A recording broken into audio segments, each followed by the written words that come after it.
Hello everyone, ಎಲ್ರಿಗೂ ನಮಸ್ಕಾರ. ಮನೆ ಅಡಿಗೆಗೆ ಸ್ವಾಗತ.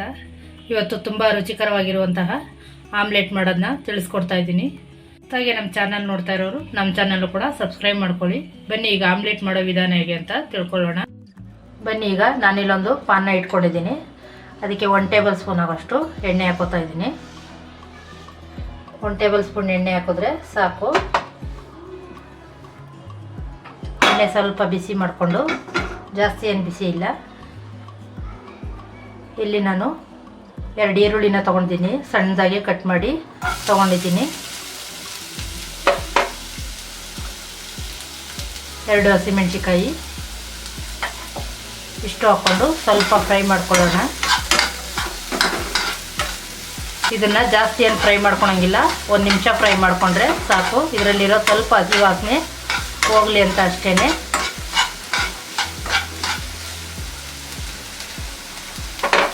ಇದಕ್ಕೇ ಅರ್ಧ ಟೇಬಲ್ ಸ್ಪೂನ್ ಆಗೋಷ್ಟು ಕಾಳು ಮೆಣಸನ್ನ ಪೌಡ್ರ್ ಮಾಡಿ ತೊಗೊಂಡಿದ್ದೀನಿ, ಅದನ್ನು ಹಾಕೋತಾ ಇದ್ದೀನಿ.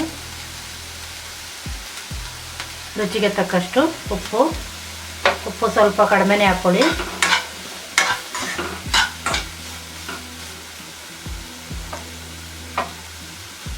ಸ್ವಲ್ಪ ಕೊತ್ತಂಬರಿ ಸೊಪ್ಪು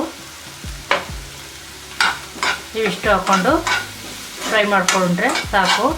1 ನಿಮಿಷ ಈ ರೀತಿ ಕೈ ಆಡಿಸ್ಕೊಂಡ್ರೆ ಇದರಲ್ಲಿರೋ ಹಸಿ ವಾಸನೆ ಎಲ್ಲ ಸ್ವಲ್ಪ ಹೋಗೋ ಗಂಟ ಫ್ರೈ ಮಾಡ್ಕೋಬೇಕಷ್ಟೆ.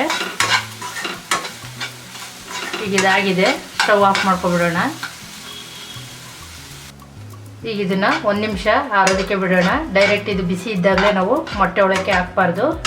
ಇದು ಸ್ವಲ್ಪ ತಣ್ಣಗಾದ್ಮೇಲೆ ನಾವು ಮಿಕ್ಸ್ ಮಾಡ್ಕೋಬೇಕು ಮೊಟ್ಟೆ ಜೊತೆ. ಇದನ್ನೀಗ 1 ನಿಮಿಷ ಆರಕ್ಕೆ ಬಿಟ್ಬಿಡೋಣ. ಈಗ ಇಲ್ಲಿ ನಾನು 3 ಮೊಟ್ಟೆನ ತೊಗೊಂಡಿದ್ದೀನಿ. ಈ ಕಡೆ ಈರುಳ್ಳಿ ಫ್ರೈ ಮಾಡ್ಕೊಂಡಿರೋದು ಕೂಡ ಆರಿದೆ. ಇದನ್ನೆಲ್ಲ ಈಗ ಮೊಟ್ಟೆದ್ರೊಳಕ್ಕೆ ಹಾಕ್ಕೊಳ್ಳೋಣ. ಈ ರೀತಿ ಫ್ರೈ ಮಾಡಿ ಹಾಕ್ಕೊಳ್ಳೋದ್ರಿಂದ ಕೆಲವ್ರಿಗೆ ಜೀರ್ಣ ಆಗುತ್ತೆ, ಕೆಲವ್ರಿಗೆ ಜೀರ್ಣ ಆಗೋಲ್ಲ ಹಸಿದು ಹಾಕೋದ್ರಿಂದ. ಹಾಗಾಗಿ ನಾನಿಲ್ಲಿ ಫ್ರೈ ಮಾಡಿ ಹಾಕ್ಕೊಂಡಿದ್ದೀನಿ ಅಷ್ಟೇ. ನಮ್ಗೆ ಯಾವ ರೀತಿ ಬೇಕಾದ್ರೆ ಆ ರೀತಿ ಮಾಡ್ಕೋಬೋದು. ಇನ್ನೊಂದು ಸ್ವಲ್ಪ ಉಪ್ಪು ಹಾಕೋತಾ ಇದ್ದೀನಿ.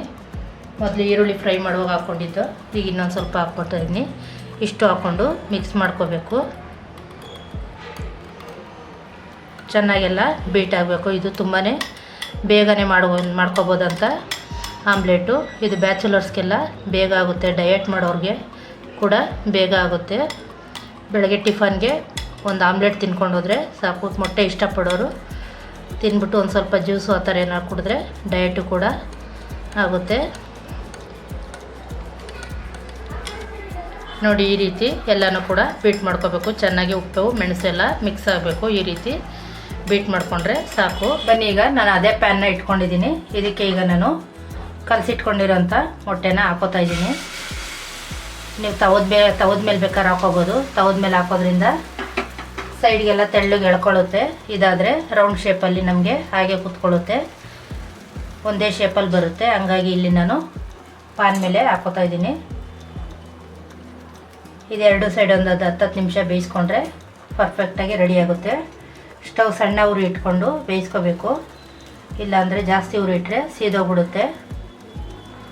ಈ ರೀತಿ ಈಗ ಒಂದು 5 ನಿಮಿಷ ಮೀಡಿಯಮ್ ಫ್ಲೇಮಲ್ಲೇ ಬೇಯಿಸ್ಕೋಬೇಕು, ಇಲ್ಲಾಂದರೆ ಸೀದೋಗ್ಬಿಡುತ್ತೆ. ನಾವು ಈ ರೀತಿ 2 ಕಡೆ ಮೀಡಿಯಮಲ್ಲೇ ಬೇಯಿಸ್ಕೊಂಡ್ರೆ ಈರುಳ್ಳಿ ಕೂಡ ಸಾಫ್ಟಾಗಿರೋದೆಲ್ಲ ಚೆನ್ನಾಗಿ ಬೇಯುತ್ತೆ. ಈಗ ಇನ್ನೊಂದು ಕಡೆ ತಿರುವಾಕೊಂಡ್ರೆ ಅದು ಕೂಡ ಚೆನ್ನಾಗಿ ಬೆಂದಿದೆ. ನೋಡ್ತಾ ಇರ್ಬೋದು ನಿಮಗೆ, ತುಂಬ ಈಸಿಯಾಗೆ ಬರುತ್ತೇನೆ. ಈಗ ಇಷ್ಟ ಆದರೆ ಸಾಕು, ಇದನ್ನು ಕೂಡ ಎತ್ಕೊಬಿಡೋಣ. ಮತ್ತೆ ಹಾಗೆ ಇನ್ನೂ 2 ಆಯ್ತದೆ, ಇನ್ನೂ 2 ಆಗುತ್ತೆ. ನಾನಿಲ್ಲಿ 3 ಮಾಡ್ಕೋತಾ ಇದ್ದೀನಿ.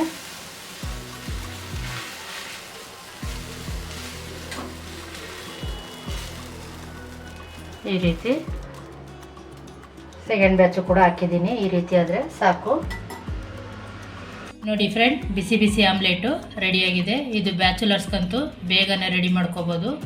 ಈ ಆಮ್ಲೆಟು ಊಟದ ಜೊತೆ ನೆಂಚ್ಕೊಳಕ್ಕೆಲ್ಲ ತುಂಬಾ ಚೆನ್ನಾಗಿರುತ್ತೆ. ಈ ವಿಡಿಯೋ ನಿಮ್ಗೆ ಇಷ್ಟ ಆಗಿದರೆ ಒಂದು ಲೈಕ್ ಮಾಡಿ, ಶೇರ್ ಮಾಡಿ, ಸಬ್ಸ್ಕ್ರೈಬ್ ಮಾಡಿ. Thank you for watching friends.